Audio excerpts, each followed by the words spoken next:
안녕하세요. 저는 시집살이를 제대로 경험했던 40대 여성입니다. 말 한마디로 천냥빚도 갚는다는 속담이 있습니다. 말이 가지고 있는 힘이 얼마나 중요하고 위대한지에 대해 알 수 있는 속담이죠. 그래서 입 밖으로 말을 내뱉을 땐 신중하고 조심스러워야 한다고 생각합니다. 가족끼리도 당연히 예외가 될 수는 없고요. 오늘 제가 들려드리고 싶은 이야기는 한 치 앞도 모르고 그저 나오는 대로 말했던 사람의 최후에 관한 것입니다. 저는 중소기업의 격리로 일하고 있어요.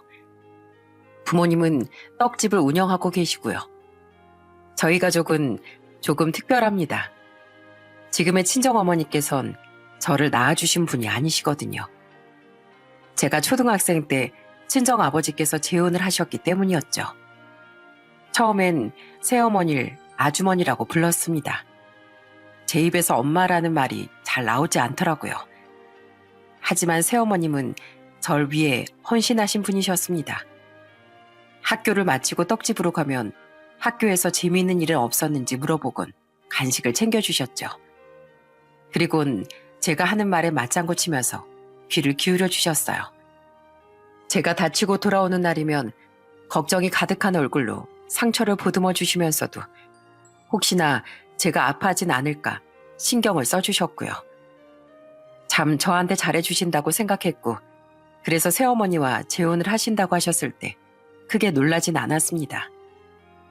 가게에서 자주 보는 아주머니라고 부를 땐 편하고 좋았는데 막상 새어머니가 된다고 하니 살짝 거리감이 생기긴 했어요. 거기다 재혼하고 얼마 되지 않아 새어머니께서 동생을 임신하신 뒤론 더욱 조심스럽기만 했죠. 동생이 생긴 것이 좋으면 좋았지 질투가 나거나 섭섭한 마음은 전혀 들지 않았어요. 그런데도 쉽게 다가가기 힘들더라고요. 그랬던 저와 새어머니의 관계가 달라진 사건이 있었습니다.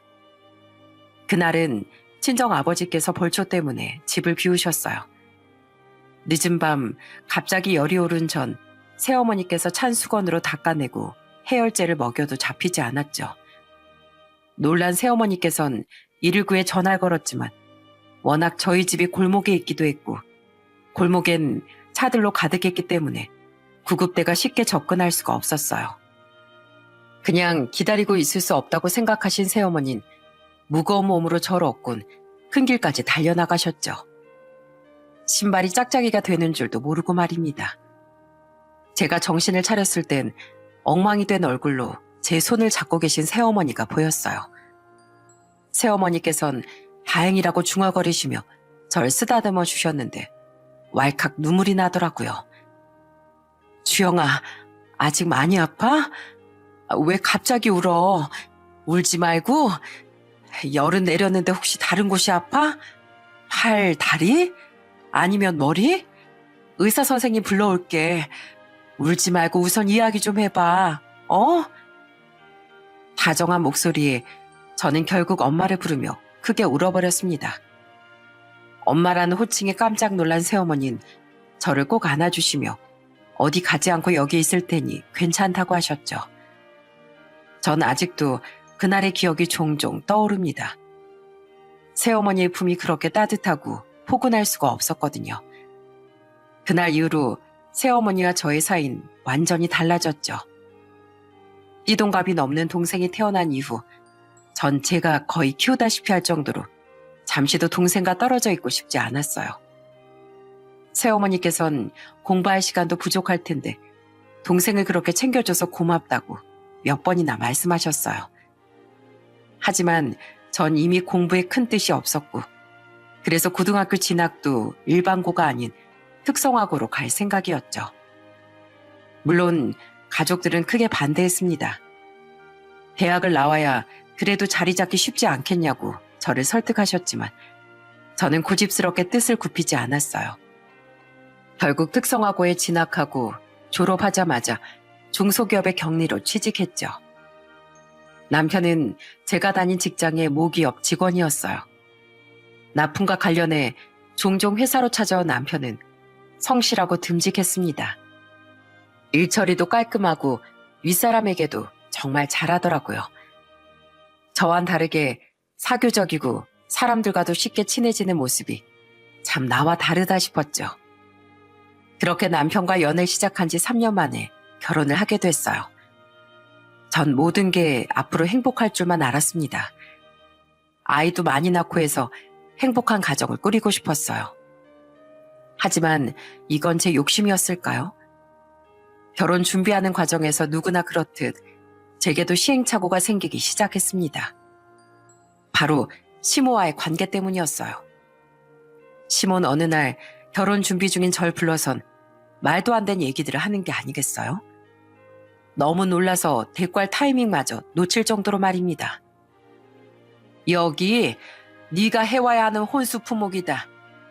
내가 브랜드까지 구체적으로 적어뒀으니까 행여나 다른 거 해올 생각은 하지 말고, 그리고 우리 친척들 이불이며 한복해야 하니까 예단비로 1,000만 원 봉투에 넣어오고.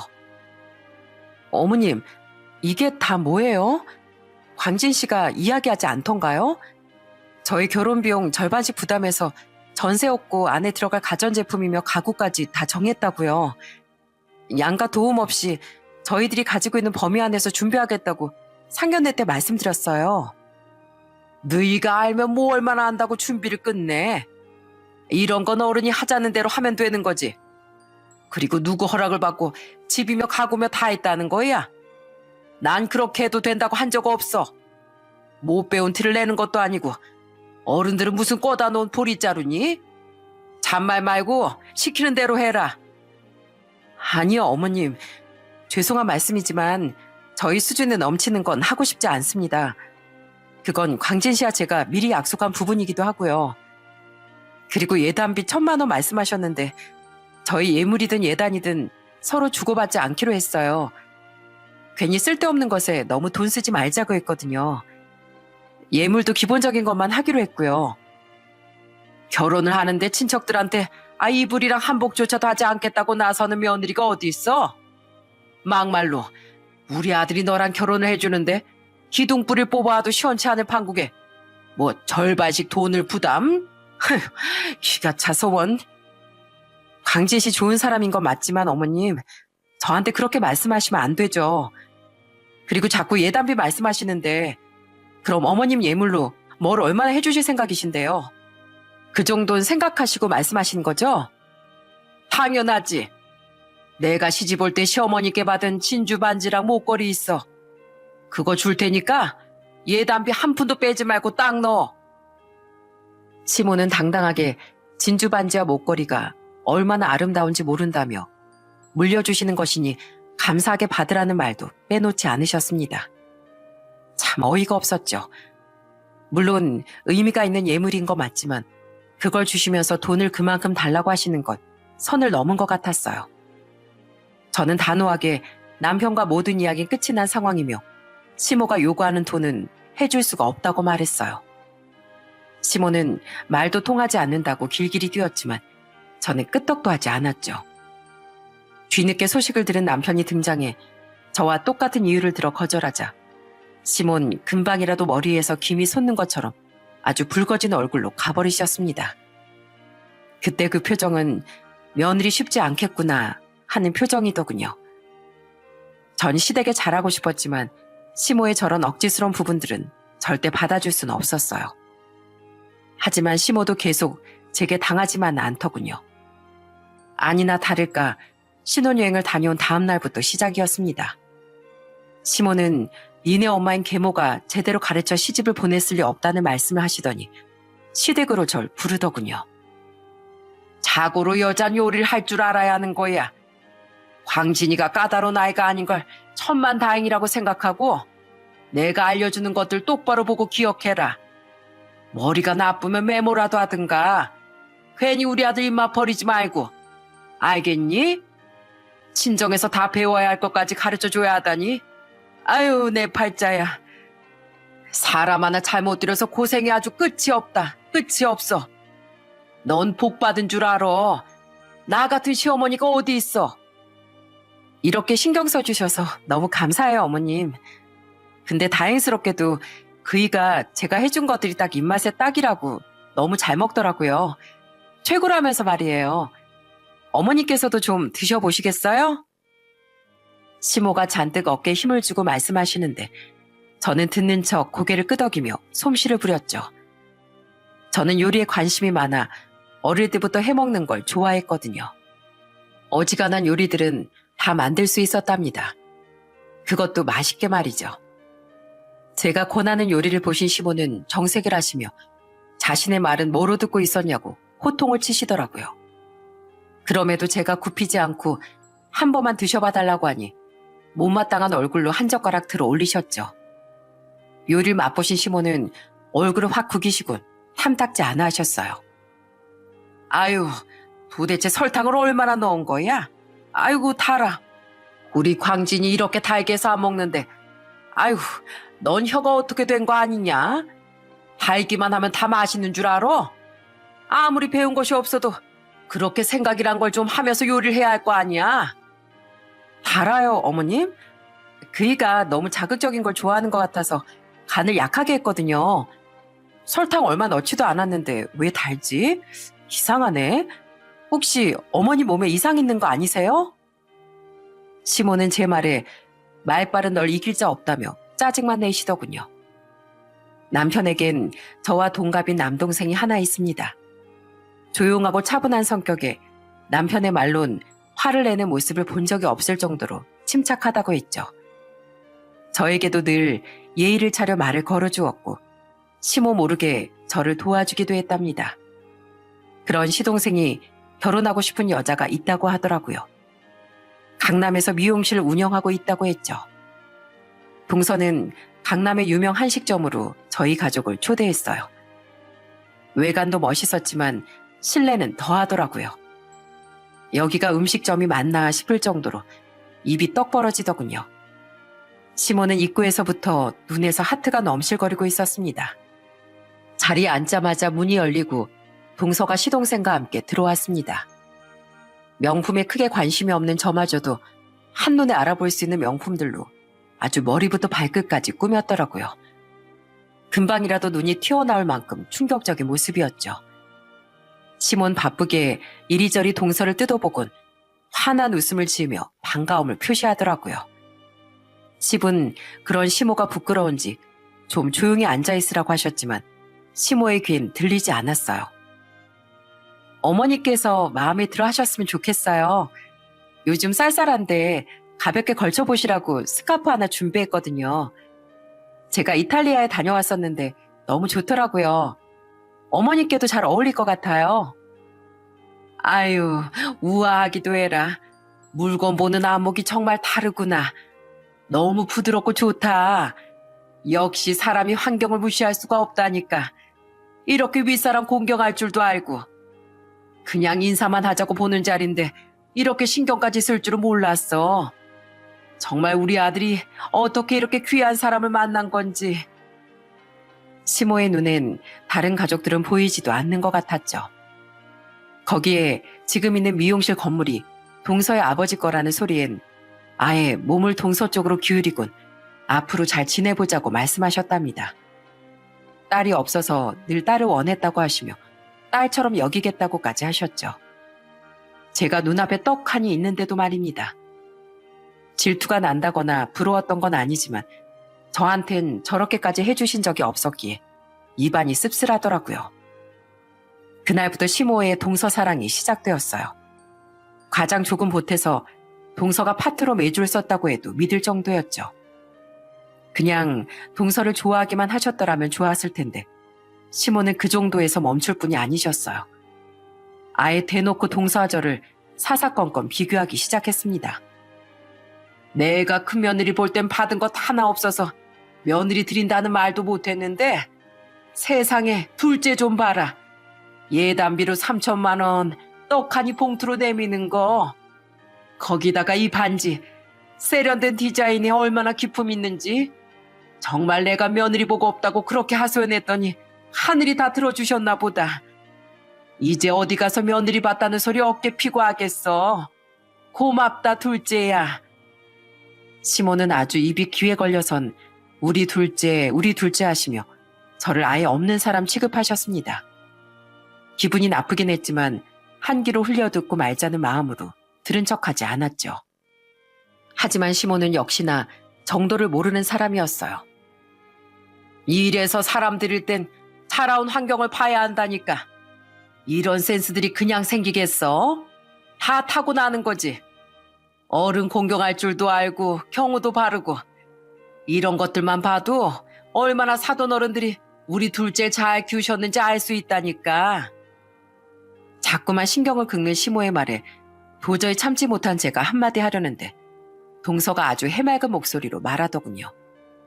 그 말에 저는 크게 터져 나오려는 웃음을 겨우 참아야만 했습니다. 그렇게 봐주셔서 감사해요, 어머님. 사실 제가 센스 좋다는 말 많이 듣거든요. 그래서 일찍부터 미용일 하겠다고 마음먹고 시작했고요. 제가 워낙 고집을 부리니까 부모님도 고등학교 졸업장만 따오면 건물 1층에 미용실 크게 열어주신다고 하셔서 고등학교 졸업은 했거든요.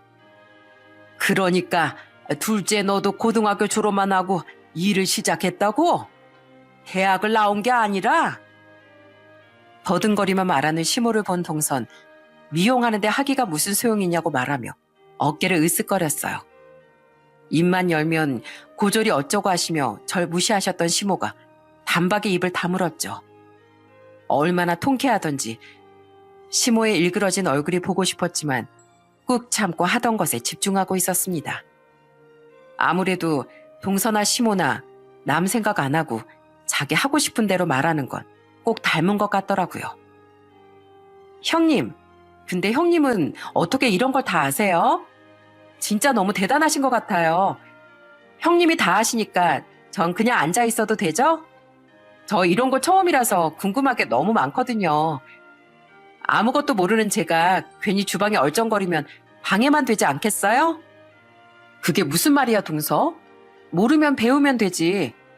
우리 어머님이 늘 하시는 말씀이 그거거든. 배우면 된다고. 나도 했는데 어머님이 예뻐하는 동서가 못할 리가 있겠어? 그러지 말고 여기 와봐. 내가 가르쳐 줄게.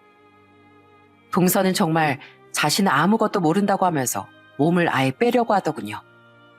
저는 충분히 할 수 있다고 웃으며 그 손을 잡아 끌었죠. 그때였어요. 동서의 말에 잠깐 침묵했던 시모가 갑자기 제 손등을 소리나게 때리시더라고요. 정말이지 찰싹 소리가 크게 울릴 정도로 강한 힘이셨습니다. 어처구니 없다는 표정으로 시모를 바라봤더니 시모는 혀를 차며 대뜸 이렇게 말씀하셨어요. 아니 모른다는 애를 데리고 뭘 하려고. 너 혼자서 해도 충분히 할 수 있겠는데 뭘 사람을 시켜. 이렇게 신랑이 하는 시간에 벌써 다 했겠다. 그리고 둘째가 이런 걸 배워서 뭐 한다고. 어차피 사람 다 부리고 살고 있는데. 어머님, 그럼 이 많은 음식을 저더러 혼자서 다 하라는 말씀이세요? 동서도 저도 둘 다 며느리인데요? 명절 준비를 저 혼자 하라고 하시면 안 되죠. 아예 안 될 게 뭐 있어. 너야말로 할 줄 아는 게 이런 거라도 있으니 다행 아니냐? 둘째 며느리 명절이라고 두둑한 봉투에 값비싼 선물로 양손 가득하게 왔는데 넌 고작 그 몸만 왔으면서 무슨. 저는 더 이상 시모의 이야기를 듣고 있을 이유가 없겠다 싶었어요. 그래서 앞치마를 조용히 벗어선 식탁 의자에 걸쳐두었죠. 시모는 이게 대체 뭐 하는 짓이냐고 화를 내시더군요. 그래서 한마디를 해주었죠. 어머님도 아시다시피 제가 홀몸도 아니잖아요. 하나도 아니고 무려 둘이나 들어있는데 그이가 사실 오늘 오지 말자고 하는 걸 제가 겨우 달래서 왔거든요. 어머님 혼자서 이 많은 음식을 어떻게 하시겠나 싶어서요. 근데 어머니께선 계속 저랑 동서랑 비교질을 하시니까 이 못난 며느리 먼저 빠져드리려고요. 그러니까 두 분이서 명절 음식 전부 준비하세요. 아시겠어요? 제 말에 말문이 막힌 시모를 뒤로하고 저는 주방을 나와버렸습니다. 때마침 남편의 모습이 보였어요. 남편에게 집에 가자고 하려는데 뒤따라 나온 시모가 정말 갈 거냐고 소리를 지르더군요. 남편은 저와 시모를 번갈아 보더니 오늘은 먼저 가보겠다며 제 손을 잡고 나와버렸습니다. 남편도 대충 어떤 상황인진 눈치를 챈 것 같아 보였어요. 명절을 그렇게 보내자 시모는 평소보다 제게 몇 배는 더 도끼 눈을 뜨고 꼬투리 잡을 게 없나 마치 그때만 기다리는 듯 보였어요. 그렇게 아슬아슬한 시간이 흘러 쌍둥이 아들이 건강하게 세상에 나왔습니다. 이제 진정한 육아 전쟁에 들어가게 된 것이죠. 혼자서 두 아이를 챙기는 건 정말이지 힘이 들더라고요. 도대체 다른 쌍둥이 엄마들은 어떻게 육아를 하는지 아주 궁금할 지경이었죠. 시댁에선 첫 손주의 탄생을 무척이나 기뻐하셨습니다. 특히 시부는 아들이란 말에 제 손까지 잡아주시며 고생했다고 하셨죠. 육아로 정신없는 시간을 보내던 어느 날 100일을 앞둔 쌍둥이를 보고 싶다며 동서가 집으로 찾아왔더라고요. 아이들이 사용하기엔 아직 시간이 필요할 장난감을 잔뜩 사가지고 말이죠. 저는 고마운 마음에 식사를 권했습니다. 특별하게 준비한 건 없지만 그래도 먹고 가라는 말에 동서는 냉큼 고개를 끄덕였죠. 식탁에 앉은 동선 제가 만든 반찬을 먹더니 연신 감탄을 하더군요. 제가 차례 음식 하는 거 보고도 생각했지만 형님은 진짜 요리를 잘하시는 것 같아요. 남자애 둘 있는 집이라곤 생각지도 못할 만큼 정리도 잘해두고 사시고 부러워요. 전 이런 걸 잘 못해서 매번 그이가 다 하거든요. 서방님이 워낙 섬세하셔서 정리 정도는 정말 잘하시잖아. 집에서 많이 도와주시나 보네. 우리 그이도 쌍둥이 돌본다고 정신 없다 보니 대부분은 다 자기가 책임지고 하는 편이야. 그래서 말인데요, 형님. 형님 일주일에 2번만 저희 집에 와서 음식도 좀 하고 청소도 해주실래요? 어차피 집도 가깝고 형님 육아휴직 중이시잖아요. 애들도 키우기 빠듯할 텐데 용돈 번다고 생각하고 와서 좀 해주세요. 별거 없어요. 반찬 몇 가지랑 손빨래 할 것도 챙겨주시면 돼요. 아, 그리고 화장실 청소도요. 저는 제가 제대로 듣고 있는 게 맞는 걸까 싶었습니다. 아무리 그래도 형님 동사하는 사이에 자신의 집에 와 가사 도우미를 하라고 하다뇨. 제 상식에선 도저히 받아들여지지 않았습니다. 치밀어 오르는 욕을 겨우 삼키고 저는 단박에 거절했어요. 동서, 아무리 그래도 나더러 가사 도우미를 해달라고 하는 건 좀 선을 넘은 것 같은데 어머니 말씀처럼 동서 사람 쓰고 있잖아. 그런데 나한테 그 일을 하라고 하는 의도가 뭐야? 의도라뇨, 형님. 전 지금 아주머니들 음식이 제 입에 잘 안 맞기도 하거니와 그이도 마음에 드는 구석이 없어 하는 것 같아서 좋은 마음으로 권한 건데 왜 그렇게 까칠하게 반응하세요? 동서는 자신의 마음도 모르고 제가 날카롭게 반응한다며 서운한 티를 내더군요. 그 행태를 눈앞에서 보고 있자니 날 놀리는 건지 아니면 진심인지 가늠이 되지 않았습니다. 동선 없던 일로 하자고 하더니 뒤도 돌아보지 않고 가버렸고요. 그리고 동서가 나간 지 1시간도 되지 않아 시모에게서 연락이 왔습니다. 넌 윗사람이 되어선 동서가 부탁 하나 한 걸 못 들어주니? 어떻게 그렇게 이기적이고 지밖에 모를 수가 있어? 정말이지 너 마음 그렇게 쓰는 거 아니다. 윗사람이면 아랫사람 품을 줄도 알아야지. 어머님, 갑자기 전화해서 그게 무슨 말씀이세요? 제가 뭘 어쨌다고 전화 받자마자 타박부터 하세요. 내가 다 들었다. 너 둘째가 집안일 서툴다고 도와달라고 했는데 그걸 거절했다며? 돈까지 준다고 하는데 너한테도 잘된 일 아니냐? 고맙다고 해도 시원치 않을 판국에 뭘 그렇게 칼같이 자르고 그래? 둘째가 오죽하면 너한테 부탁을 했겠니? 맏며느리라는 것이 어쩜 갈수록 속이 좁아 터져서는. 시모의 말에 헛웃음이 나왔습니다. 가사 도우미를 해달라고 했던 것이 집안일을 도와주는 것으로 할바꿈되어 완전히 저만 나쁜 사람인 듯 몰아세우시는데 정말이지 뒷목이 아플 지경이었죠. 어머님, 동서한테서 대체 무슨 말을 듣고 이렇게 하시는지 모르겠는데요. 제가 육아휴직하면서 쌍둥이들 돌보기도 바쁜데 제가 동서집 가서 무슨 가사 도우미를 해요. 어머님이 제 입장이면 옳다고나 하면서 가실 수 있으시겠어요? 뭐? 가사 도우미? 아니 둘째가 집안일 좀 도와달라고 했다는데 넌 그게 무슨 가사 도우미라고. 아주 속이 베베 꼬여선. 일주일에 2번 와서 음식하고 손빨래하고 청소하는 대가로 돈을 준다는데 그럼 그게 가사 도우미가 아니고 뭐예요? 그렇게 동서가 걱정되고 애틋하시면 어머님이 가서 직접 도와주시면 되겠네요. 전 저희 애들 케어하기도 벅차서요. 시모는 그게 무슨 말버릇이냐고 하셨지만 전 더 이상 시모와 말을 섞고 싶은 마음이 없었어요. 저는 시모에게 애들이 울어서 가봐야겠다고 하곤 전화를 끊어버렸죠. 퇴근하고 들어온 남편에게 저는 낮에 있었던 일을 말했습니다. 남편은 저보다도 더 펄펄 뛰더니 앞으로 동서든 시모든 연락 와도 받지 말라고 아주 신신당부를 하더라고요. 진짜 어떻게 사람이 저렇게 안 바뀔 수가 있지? 아니, 재수 씨가 도대체 뭘 얼마나 해줬기에 사사건건 재수 씨 편만 들고 당신한테 이러냐고.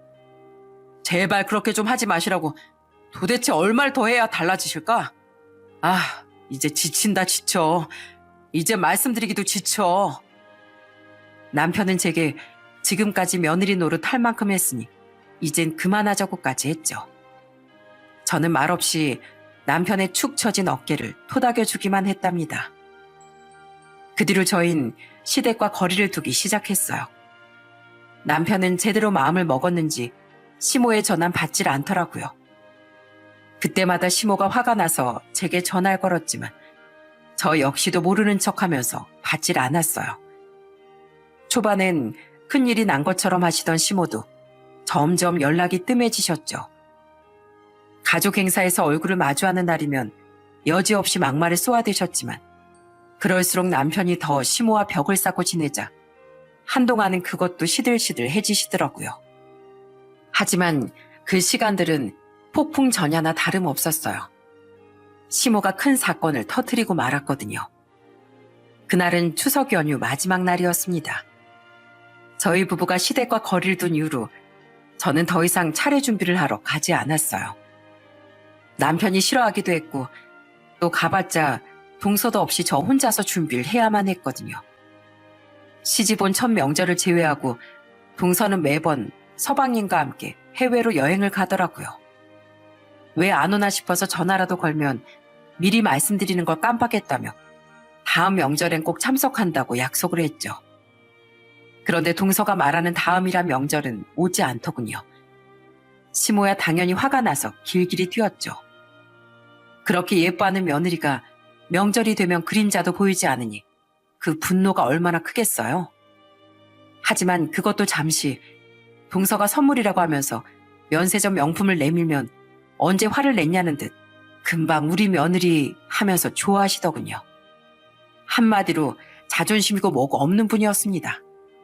그 모습을 보고 있으면 무슨 시트콤을 보는 것 같았죠.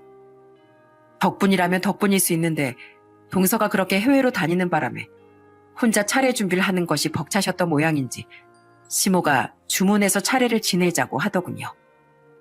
그래서 느긋하게 시댁으로 갈 수 있었습니다. 그리고 또 한 해가 지나 다음 명절이 돌아왔어요. 평소에 그랬던 것처럼 시댁으로 가 먼저 명절을 보내고 친정에 가려고 한 날이었습니다. 근데 갑자기 시모가 우릴 잡는 게 아니겠어요? 그리곤 주방으로 절 끌고 가더라고요. 너 어디 가니? 아침부터. 아침상 뒷정리는 다 했어? 설거진. 방금 둘째한테 연락 왔다. 늦게라도 오고 싶다면서 지금 내려오고 있다고 하더라. 1시간 뒤에 도착한다니까 어여 밥상부터 차려라. 빈속으로 온다는데 뭐라도 먹여야지. 저는 시모의 말을 듣고 기절초풍하는 줄 알았습니다. 명절에 못 온다는 동서가 갑자기 마지막 날에 온다고 하니 저를 붙잡은 거였어요. 한마디로 늦게 온 동서 밥상 차리고 가란 말이었죠. 어머님, 저희 지금 친정에 간다고 말씀드렸잖아요. 음식 남은 것들 다 냉장고에 있는데 동서 오면 꺼내 먹으라고 하면 될 거예요. 넌 도대체가 한 번 말해서 네 하는 법이 없구나. 친정 가는 게 뭐 얼마나 중요한 일이라고 못한다는 소리가 나와. 비행기에서 막 내렸다는데 피곤하게 둘째한테 밥상 차리라는 말이 나오니? 전도 좀 새로 부치고 고기도 좀 굽고 네가 할 일을 하고 가야 할 거 아니야. 뭐 제가 할 일이요? 동서는 손이 없대요? 밥상 차릴 줄도 모른대요? 어머님이 그렇게 오냐오냐 하니까 동서가 이렇게 어른 보기를 우습게 하는 거죠. 생각해보세요. 동서가 어머님을 존경하고 좋아하면 이렇게 명절마다 해외여행을 다니겠어요? 그런 어머님은 동서가 선물이라도 사오면 언제 그랬냐는 듯 좋아하신 분이시고요. 동서 소나기에 놀아나는 것도 모르시고 왜 큰며느린 절 달달 볶으시냐고요? 내가 널 언제 달달 볶았다고 그래? 이 대한민국에서 나처럼 심성 좋은 시어머니가 있는 줄 아니? 넌 복 받은 줄 알아 이거사. 다른 집 같으면 넌 벌써 이혼당했어. 그것도 모르고 이제 네 둘째 며느리랑 내 사이를 이간질까지 하려고 해? 이 둘째가 나를 얼마나 좋아하는데. 그러니 그 모양 그 꼴이지. 그리고 친정은 무슨 계모가 뭐에 이쁘다고 놓는 걸 반기겠냐? 머리가 나쁘면 눈치라도 있든가. 자기 배 아파 낳은 자식도 아닌데 네가 가봤자 반겨줄 사람이 얼마나 된다고 친정. 시끄러우니까 빨리 들어가서 밥상이나 차려. 아침에 냈던 국 말고 새로 끓여서. 저는 시모의 말에 이성이 끊어지는 소리가 귓가에 들리는 기분이었어요. 시모가 말을 함부로 하는 사람이라 대부분 걸러서 듣고 있지만 저희 부모님이나 가족을 욕하는 소리는 더 이상 참을 수가 없었죠. 아니요? 저 안 합니다. 저한테 무슨 말 하셔도 상관없는데요. 저희 부모님한테 그렇게 말씀하시면 저 못 참아요. 아무리 어머님이라고 하셔도 그럴 권리는 없으세요. 어서 사과하세요. 무슨 사과? 이게 어디서 눈을 치켜뜨고. 나야말로 널 참아주는 것에 한계가 있어. 말이 나왔으니 말인데 내가 모를 줄 알아? 황진이한테 내 전화 받지 말라고 했지? 어디서 내 아들을 휘두르길. 제가 뭘 어쨌는데요. 그이가 어머님 전화 안 받는 거요? 어머님이 더 잘 알고 계시지 않나요? 애들 아빠가 몇 번이나 어머니께 말씀드렸잖아요. 끝까지 사과 안 하신다 이거죠? 아 시끄러워. 어디서 말대꾸야. 내가 뭘 얼마나 잘못했다고. 너 같은 며느리 받아주고 참아줬잖아. 네가 광진이보다 나은 구석에 하나라도 있어야지. 친정이 번듯하길 하나. 학교를 제대로 다니길 했나. 하자 있는 집구석에서 뭘 배웠겠나 싶어서 좋은 마음으로다가 가르치려고 했더니만 아주 시대가기를 우습게 알곤. 너 하는 꼬락선이 거슬린 게 어디 한두 번인 줄 알아? 아, 그러세요? 어머님 같은 사람은 좀 당해봐야 정신을 차리겠네요. 그럼 그렇게 귀한 아드님, 어디 어머님이 데리고 사세요. 저 그렇게 마음에 안 드신다는데 저도 더 이상 어머님 며느리 안 하렵니다. 아시겠어요? 저는 당장이라도 이혼할 기세로 시모에게 말하곤 주방을 나왔습니다. 밖엔 남편이 양손에 진가방을 들고 굳은 얼굴로 서 있더라고요. 시부는 한숨만 내쉬며 먼 산을 바라보고 계셨죠. 시모는 남편을 보자마자 도대체 세상 어느 며느리가 시어머니한테 저렇게 대들겠냐고 우는 소리를 하셨지만 남편은 눈을 아래로 내리깔곤 아주 핏줄이 보일 정도로 주먹을 쥐고 있었습니다. 어머니, 제발 그만 좀 하세요. 더 이상 어머니께 제발 생각 좀 하고 말씀하시란 부탁하는 것도 지쳤어요. 제가 따로 말씀드렸죠. 한 번만 더 이 사람 무시하는 말씀하시거나 이 사람 친정에 대해 떠들어대시면 다신 여기 오지 않겠다고요. 저도 더 이상 못 봐드리겠네요. 당황한 시모가 남편의 옷소매를 잡으려고 했지만 남편은 거칠게 손을 뿌리쳤어요. 그리곤 다시는 보는 일 없을 거라고 하곤 제게 나가자고 했죠. 저는 시부에게 허리를 깊숙하게 숙이곤 남편을 따라 나섰습니다. 언제 아이들을 태웠는지 차 안에선 아이들이 꾸벅꾸벅 졸고 있더군요. 남편은 제게 들어서는 안 될 말을 듣게 해서 미안하다고 했습니다. 남편의 잘못도 아닌데 괜찮다는 소리가 안 나오더라고요. 친정에 도착한 전 가족들을 보는데 울컥 무언가가 올라오는 기분이 들었습니다. 새어머니께선 무슨 일이 있었냐며 걱정스러운 얼굴로 제 등을 쓸어주셨죠. 그 손길에 전 말없이 새어머니를 꼭 안아드렸어요. 무슨 일이라도 있어? 갑자기 무슨 어리광이야. 엄마한테 못할 말이 뭐가 있어. 다 들어줄게. 엄만 무조건 우리 딸 편이니까.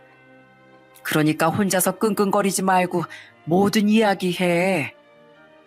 새어머니의 다정한 속삭임에 눈물이 쏟아질 것 같았지만 여기서 더 했다간 부모님들의 걱정만 키우는 꼴이 될 것 같아 아무 일도 아니라고 얼버무렸습니다. 친정에서 시간을 보내고 집에 돌아오는 길 시댁에서 쉬지 않고 전화가 왔지만 전 일체 받지 않았어요. 남편도 마찬가지였죠. 명절 이후에도 기분은 좀처럼 나아지지 않았습니다. 시모의 막말이 하루 이틀도 아닌데 이번엔 꽤나 오래 가더라고요. 주말이 되자 남편은 친정 부모님을 모시고 가까운 곳으로 드라이브를 가자고 하더군요. 유명 조개구이 전문점으로 예약까지 했다고 하면서요. 새어머니께선 조개구이가 너무 오랜만이라며 무척이나 좋아하셨습니다. 가족들이 기뻐하는 모습을 보니 나오길 잘했다는 생각이 들더라고요. 다들 기대된다는 말을 하며 2층으로 올라가던 전 너무 놀라 그 자리에서 멈춰 설 수밖에 없었어요. 뒤따라오던 가족들은 무슨 일이냐고 했지만 저는 급하게 다른 가게로 가는 것이 나을 것 같다고 하면서 가족들에게 내려가라고 했습니다. 남편은 일부러 예약까지 했는데 무슨 소리냐고 했지만 전 어서 내려가라고만 재촉했죠. 그렇게 가족들이 내려가고 저는 조심스럽게 2층 창가를 바라보며 핸드폰을 꺼내 촬영을 시작했습니다. 두 사람이 아주 다정한 미소를 지으며 서로에게 음식을 먹여주고 있더라고요. 그리고 그 둘 중 여잔 제가 너무나도 잘 알고 있는 사람이었죠. 바로 여행에서 막 돌아왔다는 동서였어요. 두 사람은 뭐가 그렇게 즐거운지 큰 소리로 웃어가며 행복한 식사를 즐기고 있더라고요. 저는 덜덜 떨리는 손으로 두 사람을 촬영하곤 빠르게 그 건물을 빠져나왔습니다. 식사를 어떻게 했는지 기억도 나질 않았어요. 머릿속엔 방금 제가 본 장면이 끊임없이 재생되고 있었죠. 집에 들어오자마자 남편은 무슨 일인데 넋을 놓고 있었냐고 물었어요.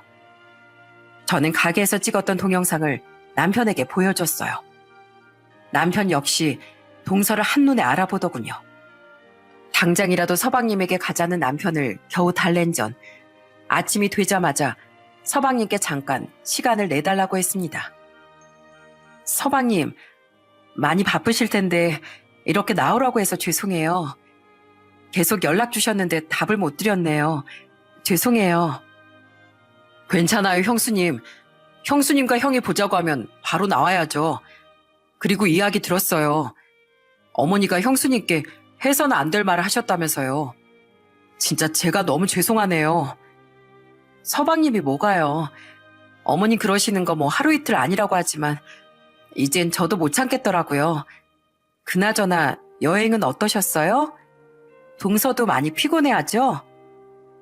서방님은 동서 이야기가 나오자 어색한 미소를 지으며 고개를 절레절레 흔드셨어요. 저는 둘 사이가 그다지 좋지 않다는 걸 눈치챌 수 있었죠. 여행이라고 해봤자 가서 각자 하고 싶은 것만 하는걸요. 그럴 거면 뭐하러 가느냐고 몇 번이나 말했지만 그 사람 고집이 워낙 세하죠.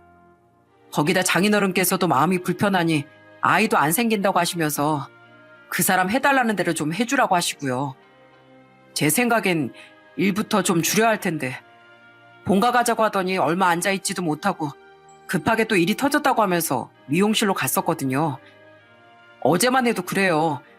분명 쉬는 날이라고 했는데 갑자기 실장이 아파서 자기가 대탈 나가야 한다고 나가선 늦게 들어오더라고요.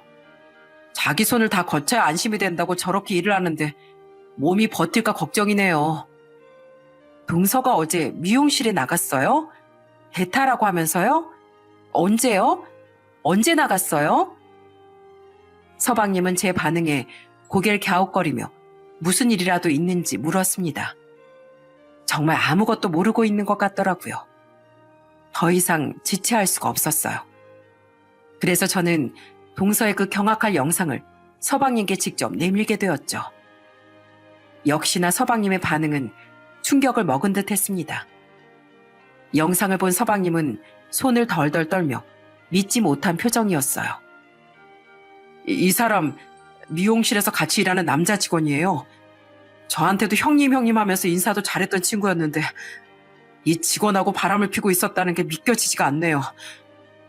절대로 가만히 안 놔둘 겁니다. 다 엎어버릴 거라고요. 서방님, 그렇게 감정적으로 하지 마시고요. 잠깐만요.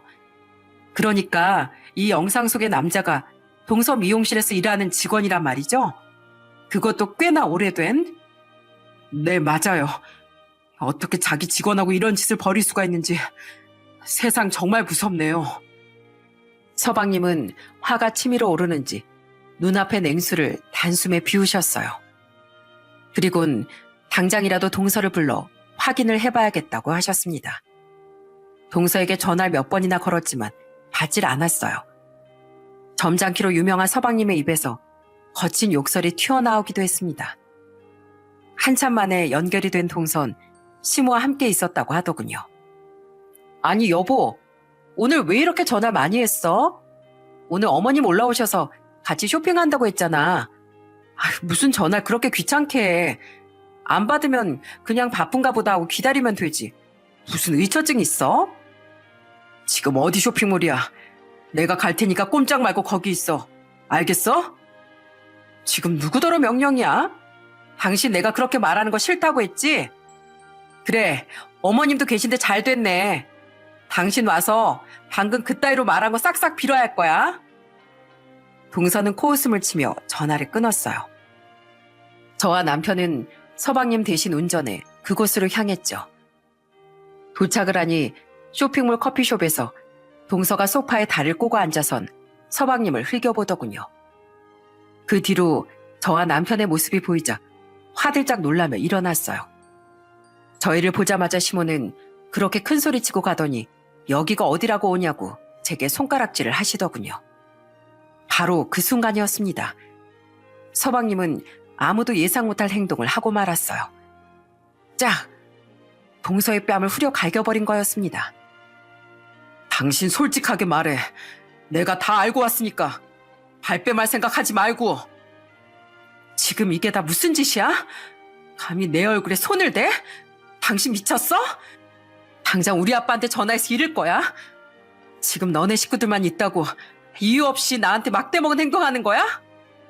아, 니네 아빠 장인어른? 그래, 그 대단하신 장인어른은 딸이 자기 미용실 직원이랑 바람이 났다는 사실을 아시나 모르겠네. 알고도 가만히 계시는 거면 나도 가만히 있을 순 없지. 안 그래? 아니, 이게 무슨 말이라니.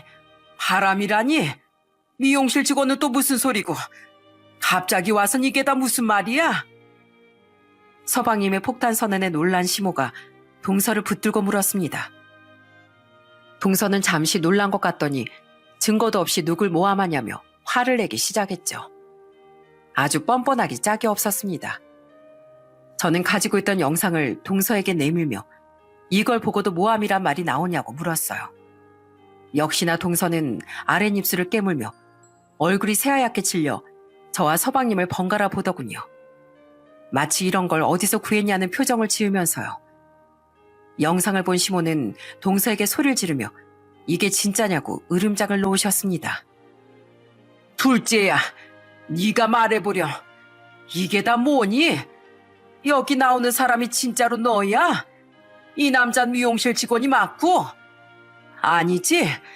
네가 그럴 리가 없잖아. 진짜 시끄럽고 귀찮게 하네. 눈 없어요? 저 맞잖아요. 제발 걸리적거리니까 이 팔은 좀 놓고 말씀하세요. 딱 보면 모르시겠어요? 그래, 나 우리 남직원이랑 바람핀 거 맞아. 그래서 뭐 어쩌라고? 소송 걸면 되잖아. 이혼 소송 걸라고. 그래도 난 양다리 걸쳐도 결혼 생활을 유지하려고 네 늑다리 엄마 데리고 쇼핑도 하고 며느리로서 할 도린 다 하려고 했다. 근데 이렇게 들켜버렸는데 뭘 어쩌겠어? 이혼할 수밖에. 뭐 요즘은 이혼은 흠도 아니야. 뻔뻔스럽게 어디서 그런 말이 나와? 바람을 폈으면 미안하다, 잘못됐다 소리가 먼저 나와야 하는 거 아니야? 네가 그러고도 사람이야? 그래, 미안해. 그 소리가 듣고 싶으면 미안하다는 말 정도는 해줄게. 됐지? 그러니까 이왕 이렇게 된 거 우리 그냥 깔끔하게 이혼하자. 나도 당신이랑 더 이상 살기 싫어. 지루하고 따분해. 그리고 요즘 세상에 애인 한 명 없는 사람이 어딨냐? 결혼한 사람들 다 애인 한 명씩은 있다고. 하여튼 이렇게 고지식해가지고선 그 입 닥치지 못해? 재미없어. 됐고, 난 갈 테니까 니네 집안끼리 북치고 장구치고 다 해봐. 나도 뭐 변호사 선임하면 되니까 그리고 오늘 너한테 맞은 뺨 안 된, 그래, 내가 봐줬다. 어찌됐든 바람핀 건 잘못이니까 이걸로 퉁치도록 하자. 하지만 또 선을 넘는다면 각오해야 할 거야. 나 간다. 동서는 고개를 치켜들고선 변호사 보내 서류 정리할 테니 적당히 위자료 챙겨받고 도장 찍으라는 말만 남기고 나가버렸어요. 시몬은 온갖 욕설을 퍼부으며 그 뒤를 따라 나갔지만 동서에게 내동댕이 쳐질 뿐이었습니다. 서방님은 허탈한 웃음을 짓더니 그대로 주저앉아 버리더군요. 저와 남편은 그런 서방님을 부축하려고 했지만 서방님은 혼자서 생각할 시간이 좀 필요하다고 했죠. 시모 또한 망연자실한 표정으로 바닥에 주저앉아 있더군요. 마치 다 속았다는 표정을 하면서 말이죠. 그렇게 믿고 예뻐했던 둘째 며느리가 저런 두 얼굴을 하고 있었으니 속이 아마 뒤집어졌을 겁니다. 서방님과 동서의 결혼 생활은 삽시간에 그렇게 해결되었어요. 미용실 남직원에게 상간남 소송을 진행했고 재산 분할도 깔끔하게 마무리한 걸로 보였습니다. 서방님의 이혼 소식을 들은 시모는 동서의 미용실에 찾아가 동네 떠나가라 소리를 질렀어요. 너희 연놈들이 내 아들 마음에 상처 주고 잘 살 수 있을 것 같아? 아이고 동네 사람들, 여기 이 여자가 내 아들이랑 결혼까지 했으면서 자기 부하 직원이랑 바람을 피우면 몹쓸 여자예요. 더럽고 추접스러운 짓거리 몇 년이나 내 아들 뒤에서 했으면서 발각되니까 뻔뻔스럽게 이혼을 요구해? 돈 몇 푼 던져주면 끝인 줄 알아? 그따위 짓을 저지르고? 시모의 행패에 사색이 된 동서가 경찰까지 동원해서 끌어냈지만 시모는 지칠 줄도 모르고 몇 번이나 미용실을 찾아갔죠. 아주 독한 분이었습니다. 그 이후 동서 미용실은 온갖 커뮤니티에 가정을 파탄낸 여자라고 소문이 나 영업에 지장이 있을 정도로 무너지기 시작했다고 하더군요. 결국엔 몇 달 못 가 폐업을 했다고 했습니다. 그렇게 일이 마무리되고 시모는 알아누웠어요. 그렇게 아끼던 며느리에게 뒤통수를 제대로 맞았으니 마음이 좋을 리가 있겠습니까? 하지만 그런 시모를 챙겨주는 사람은 아무도 없었어요. 저나 남편은 물론 시부까지도 시모에게 말 한마디 걸지 않았죠. 혼자 외롭게 앓던 시모는 그제야 후회가 되셨는지 제게 몇 번이나 전화를 걸어 그동안 함부로 대해서 미안하다고 말씀하셨어요. 앞으로는 절대 그런 일 없을 테니 손자를 데리고 자신을 보러 오라고 하셨죠. 큰애야, 내가 이렇게 사과하지 않니? 앞으로 내가 잘하마. 예전 둘째 며느리처럼 내가 너한테 잘해줄게. 그러니 기분 좀 풀거라. 어머님, 죄송하지만 어머님이 달라지실 거라고는 조금도 기대하지 않아요. 그러니까 괜히 저한테 전화해서 힘 빼지 마시고요. 건강 챙기세요. 그동안 그렇게 절 못살게 구셨는데 누가 어머님 곁에 남아있겠어요? 대신 아이들 사진은 보내드릴게요. 전화 이만 끊겠습니다. 저는 단호하게 시모의 전화를 끊어버렸습니다. 남편에게 슬쩍 시모에게서 연락 온 이야기를 꺼냈더니 더 이상 믿지 말라고 하더군요. 잠시 저러다가 또 그럴 거라면서 말이죠. 남편이 이렇게 말할 정도면 그동안 제가 얼마나 속이 부글부글 끓고 살았는지 아시겠죠? 역시 사람은 있을 때 잘하라는 말이 틀린 말은 아닌 것 같네요. 모든 사건이 정리된 지금 저희 가족은 행복하게 지내고 있습니다. 지난주에도 친정 부모님을 모시고 지방의 한 축제를 다녀왔는데요. 어린애처럼 즐거워하시는 모습을 보니 저까지 기분이 좋더라고요. 한동안 동서의 배신에 힘겨워하던 서방님께선 새로운 취미생활로 활력을 되찾으신 것 같아요. 운동도 하고 등산도 하고 나름 잘 지내고 있답니다. 이번 일을 겪으면서 전 말을 할 땐 상대방을 한 번 더 생각하고 내뱉는 습관이 생겼어요. 가볍게 던진 말 한마디가 다른 사람에겐 큰 상처가 될 수 있다는 경험을 하고 나니 나 자신을 되돌아보게 되더라고요. 제 이야기를 들어주신 여러분도 말을 하기 전에 한 번쯤은 꼭 더 생각해 보셨으면 좋겠어요. 제 사연 끝까지 들어주셔서 감사합니다.